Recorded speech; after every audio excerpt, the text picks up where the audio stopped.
All right, guys, how's it going? It's another hot day. So what we're gonna do today is something kind of cool. I've got Oak and Eden.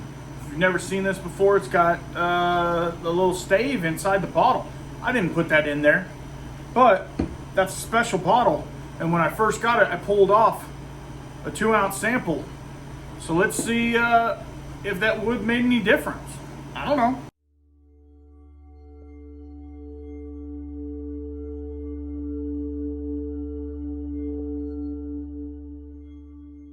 All right, so Oak and Eden is a Texas distillery, but this is MGP bourbon.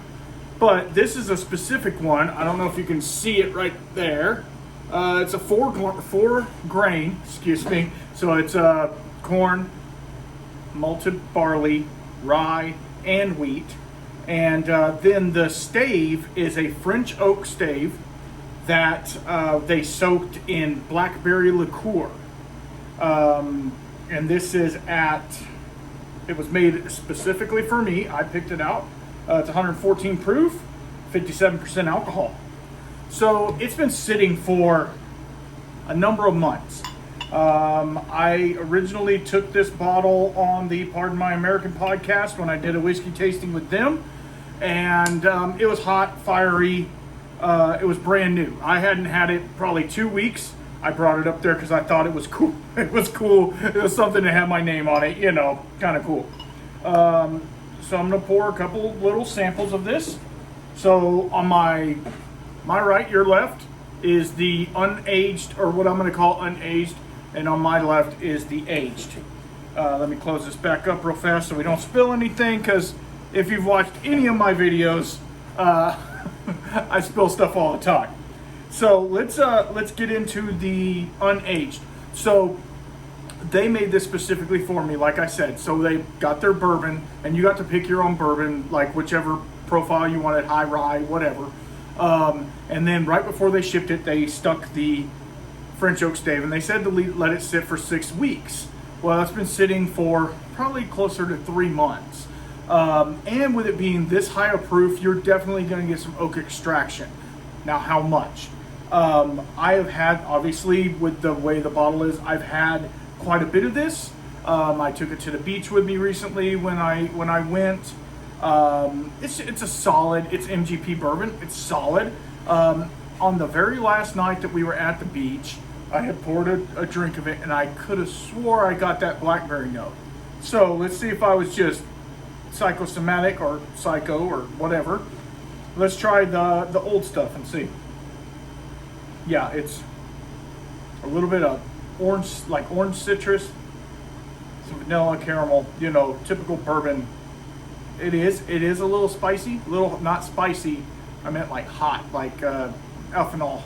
It's 57%, which is a pretty high, but not that high. All right, let's get on the taste.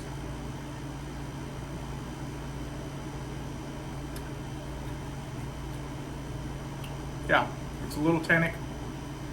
Got some wood sugar in there. Coats your mouth a little bit, which is nice. Yeah, it tastes like if you were to get it's a 4 grain though. So think about a Penelope, right? Penelope 4 grain cast strength. That's what it tastes like. It's good. There's nothing wrong with it. It would go great in a cocktail. Obviously, this bottle was pretty expensive. I don't like to spend a whole lot of money on a bottle if I can help it, but I thought it was a special thing. So I want to think, and don't quote me on this, it was a little over $100 for a bottle of MGP. So, take that for what it is. It is cool.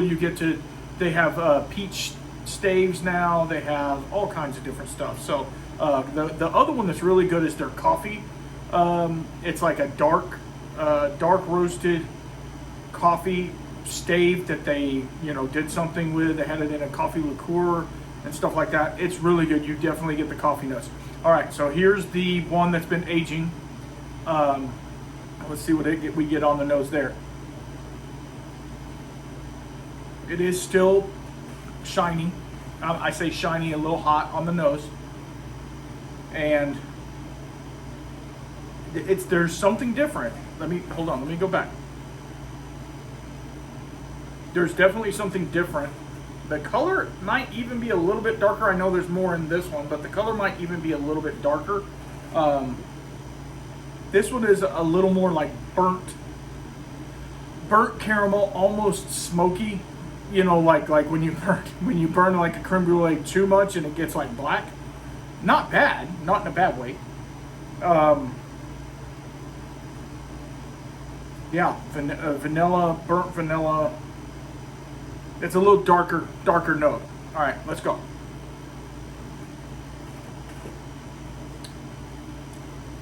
Okay. I'm gonna have to go back to the other one, obviously. So I definitely get some different flavors. It's not all wood sugar tannin. It is tannic, more tannic. French oak, in my personal opinion, gives off a spicier note, and also it gets like those dark chocolates and coffee flavors, even cigar, leathery notes. I'm getting a hint of that. I'm getting a hint of the dark chocolate, almost like, cacao, like really dark. Not really getting the blackberry. So let me go back to the original.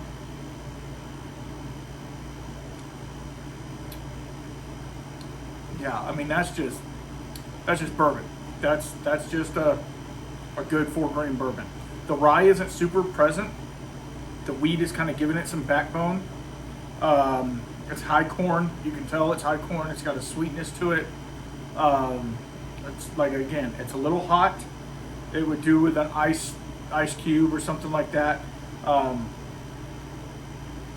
Yeah, I mean it's solid. Let's go to the other one.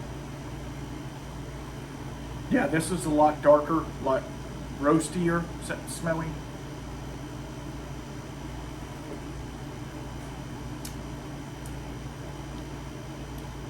Okay. Might be psychosomatic. I get a hint of, when you eat a blackberry and it's kind of acidic. It's not, I mean, they're sweet, but they're kind of acidic at the same time. I get that little acidic kick like 3/4 of the way through it. I'm going to try and find it again. And these are baby Glencairn, so don't yell at me. Yeah, it hits like 3/4 where it's almost finished. Like you've swallowed, but yet you haven't fully swallowed it, I guess. It kicks you with not a bitterness, but like an acidity. And then possibly, since I know it's blackberry, I'm going to say blackberry note. It's a fruit note. There is a fruit note there. Obviously, I know it's blackberry, so I'm going to say blackberry. And that's the bad thing, and we can talk about this on a later episode, but that's the bad thing when they put blackberry on there. Your mind is going to trick you into tasting blackberry. That's just what it is. It's, if somebody told you that this was a whiskey made with oranges, guess what? You're going to smell and taste oranges. Even if this bottle is a complete lie and they are not using blackberry liqueur staves, they're just using some French oak they found wherever, your mind is still going to smell and taste the blackberry or the orange or whatever, And that's the issue between your mouth and your brain. Your mouth tastes something and your brain equates it to, oh, that's blackberry. That's blackberry.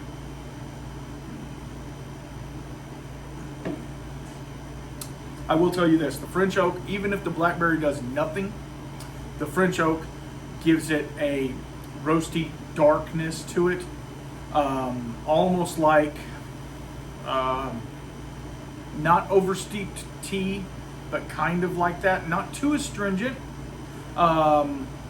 which means I need to finish this bottle off or pull that stave out. I don't know what they recommend.